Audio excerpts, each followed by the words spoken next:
लोकसभा आणि विधानसभा निवडणुका पार पडलेल्या आहेत आणि आता महापालिका निवडणुकांच्या पार्श्वभूमीवर सर्वच पक्ष प्रचार आणि कार्यकर्त्यांच्या भेटीमध्ये व्यस्त असल्याचे चित्र आहे। काही पक्षांनी आपले वचननामे जाहीरनामे देखील जाहीर केलेले आहेत, मात्र अद्यापही काही पक्षांचे वचननामे प्रकाशित होणं बाकी आहे। असं असलं तरी हे वचननामे खरंच सामान्य नागरिकांपर्यंत पोहोचतायत का? त्यामध्ये दिलेली वचनं खरंच पूर्ण होतायत का?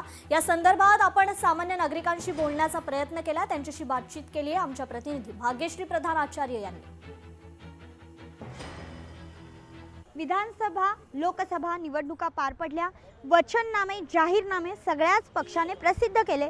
आता येऊ घातलेल्या महानगरपालिकांच्या निवडणुकांसाठी देखील वचननामे आणि जाहीरनामे प्रसिद्ध करण्यात आले। मात्र हे वचननामे आणि जाहीरनामे खरंच पक्ष पाळतात का? पक्षाकडनं नेत्यांकडनं ते पूर्ण होतात का? हे आपण सामान्य नागरिकांना विचारणार आहोत। त्यांना काय वाटतंय ते विचारणार आहोत। खरोखर लोक जर प्रामाणिकपणे जर काम करत असतील तर ज्या जागी जाहीरनामे हे प्रामाणिकपणे होतात आणि काही जागी नाही होत। लोकांच्या ज्या समस्यांवरती जर काम केलं तर सगळं सुरळीत होईल।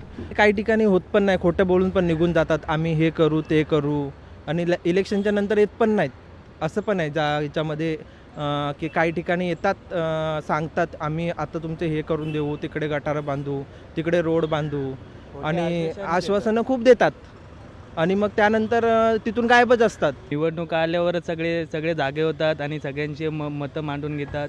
सगळ्यांची असं हे करतो ते करतो सगळेच सांगतात, पण नंतर निवडणुका झाल्यानंतर कोण तिकडे तोंड पण दाखवत नाही। निवडून आल्यानंतर हे उमेदवार येत देखील नाहीत, बघत देखील नाहीत असा जो प्रश्न आहे तो देखील सामान्य नागरिक उपस्थित करत आहेत। त्यामुळे नेमकं हे जे निवडून आलेले उमेदवार आहेत त्यांना देखील काही नियम लागू करावेत का असा प्रश्न देखील उपस्थित झालेला पाहायला मिळतोय। व्हिडिओ जर्नलिस्ट प्रतीकसह मी भाग्यश्री प्रधान आचार्य, लोकशाही न्यूज, मुंबई।